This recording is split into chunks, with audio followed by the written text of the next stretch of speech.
Boa noite. Terceiro ano, nós vamos continuar aqui a respeito da Revolução Francesa, agora falando da Convenção Nacional e dar uma continuidade nessa história bem interessante, né? Vocês viram que eles lá, os primeiros conflitos tiveram início em 14 de julho de 1789, quando essa multidão toma a Bastilha, e aí a briga fica pesada, os franceses acabam, as tropas do exército vai ter que recuar, e eles, os membros então da Assembleia, vai ter que aceitar então a aprovação da Constituição.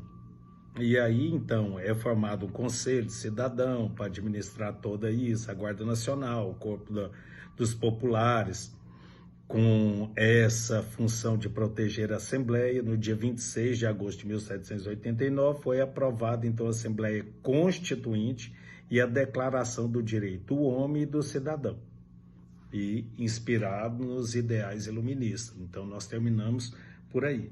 Aí, então, nós temos, então, a Convenção Nacional.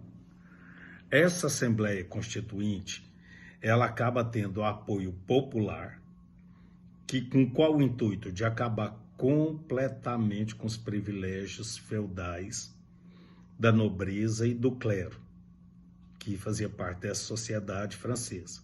Em 1790, então, com a aprovação da Constituição Civil do Clero, os bens da igreja, eles acabaram sendo confiscados, e os próprios membros do clero acabam se tornando funcionários do governo. A Assembleia rapidamente se dissolveu, e em outubro de 1791, após concluir e promulgar, no dia 30 de setembro, a primeira Constituição que transformava a França em quê? Em uma monarquia constitucional.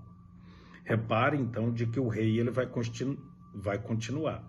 Só que, como é uma monarquia constitucional, você vai ver que os direitos dele vai diminuir bastante. No entanto, depois ele tenta até fugir, porque ele sabe o que está acontecendo, o que poderia ocorrer e de que maneira isso. Vai tentar exilar onde já tinha pessoas que o apoiavam, para tentar fazer uma revolução, uma contra-revolução, mas isso acaba sendo uma furada, porque olha aqui para vocês verem. Então, a França agora é uma monarquia constitucional. A Carta Francesa, elaborada com base nos princípios iluministas e inspirado o quê? No modelo estadunidense. Estabelecia, então, a divisão do quê? Dos três poderes: executivo, legislativo e judiciário. Essa monarquia constitucional, nessa nova monarquia constitucional, a Assembleia Legislativa era composta por 745 deputados eleitos pelo voto censitário. Pelo voto censitário, ok? É o cidadão com certos créditos, né? Não era todo cidadão, que depois lá na frente você vai ver que depois dessa briga aí dos jacobinos, dos girondinos, aí as coisas acabam mudando lá um pouquinho à frente. Foi eleito então para regular as ações do rei, que passou a ocupar o cargo de chefe do executivo, com direito a nomear os ministros do governo, mas os poderes reduzidos, tá, a essas normas constitucionais. E os juízes eram eleitos.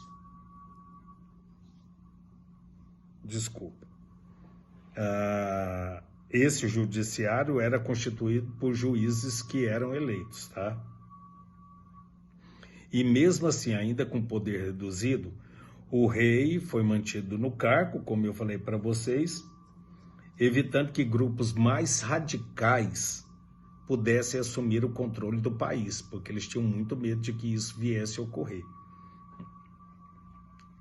E aí, como eu disse para vocês, a família, então, ele e sua família tentaram fugir para a Áustria, em junho de 1791, porque eles queriam o quê? Combater esse regime instalado, com auxílio de quem?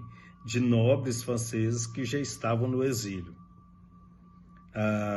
E aí ele foi reconhecido e as barreiras se tornaram muito mais fortificadas. E ele teve que voltar a Paris. E aí, temendo que os exilados pudessem organizar uma contra-revolução, em abril de 1792, o novo governo declara guerra à Áustria e à Prússia, onde se encontrava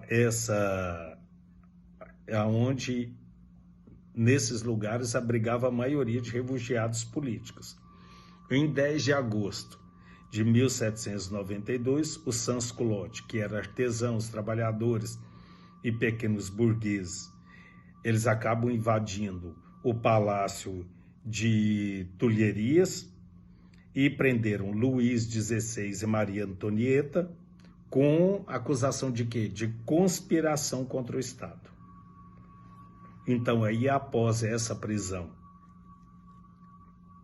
da rainha, um conselho executivo provisório acaba assumindo o governo, que era liderado pelo advogado George Jacques Dalton, e essa Assembleia Nacional Constituinte foi dissolvida em setembro e em seu lugar foi, então, eleita a Convenção Nacional, que aí vai reunir, então, como eu disse para vocês aí, representantes de diversas tendências políticas, que os grupos de maior influência no país, que eram os jacobinos, o Cordeliers e os girondinos.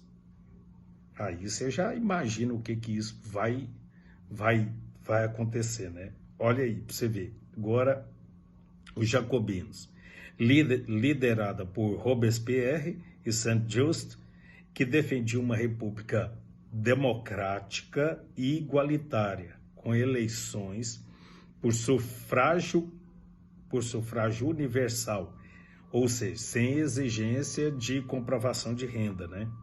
Ou de propriedade. Os Cordeliers, liderados por Dalton e Marat, junto com os jacobinos, representavam principalmente a média e pequena burguesia.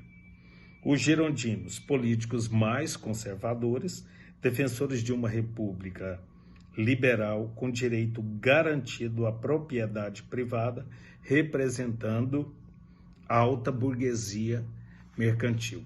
O que dá para a gente entender aqui que vocês estão vendo que realmente a burguesia está tomando lugar e ela está lutando por conseguir isso e acaba por conseguir e muda algumas boas coisas em relação a isso aí. Dá para a gente ver isso com os antecedentes dessa Revolução Francesa. Vocês estão vendo que eles estão galgando e conseguindo e fazendo parte desse grande poder político, que acaba, então, não aceitando mais esses ditames. E aí, é claro, com toda essa mudança, aquilo que havia de que eles não pagariam, quem comandava antigamente não paga imposto, depois vocês vão ver aqui agora que isso tudo acaba mudando completamente. Olha aqui. O clima político acaba favorecendo os jacobinos, que eles conquistam a maioria dos votos na convenção e, obviamente, assume o governo francês. E no mesmo dia em que os franceses vencem, isso acontece no mesmo dia em que os franceses acabam vencendo, então, o exército da Áustria e o da Prússia, em 22 de setembro de 1792. A convenção proclamou a República, presta atenção, olha aqui.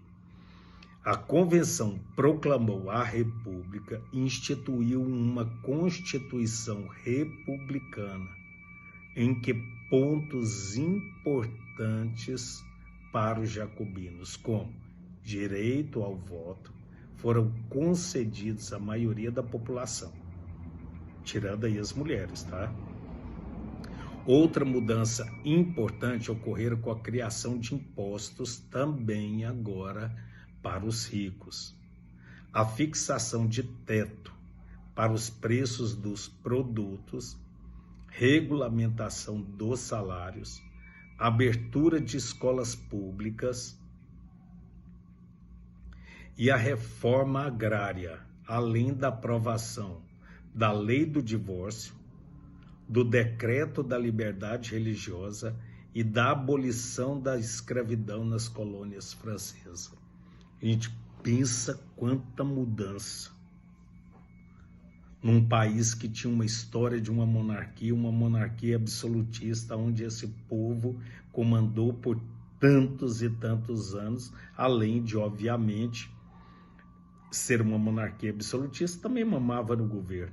E quem pagava o pato eram aqueles que até chegaram a reconhecer que eles eram e qual era a posição deles diante desse mundo agora já capitalista. E quando entendem isso, é claro que eles não vão aceitar e vão fazer o que fizeram, né? Depois aí nós vamos ver essa contra-revolução, chamada que é o terror jacobino, e o diretório, ok? Então até a live, um abraço.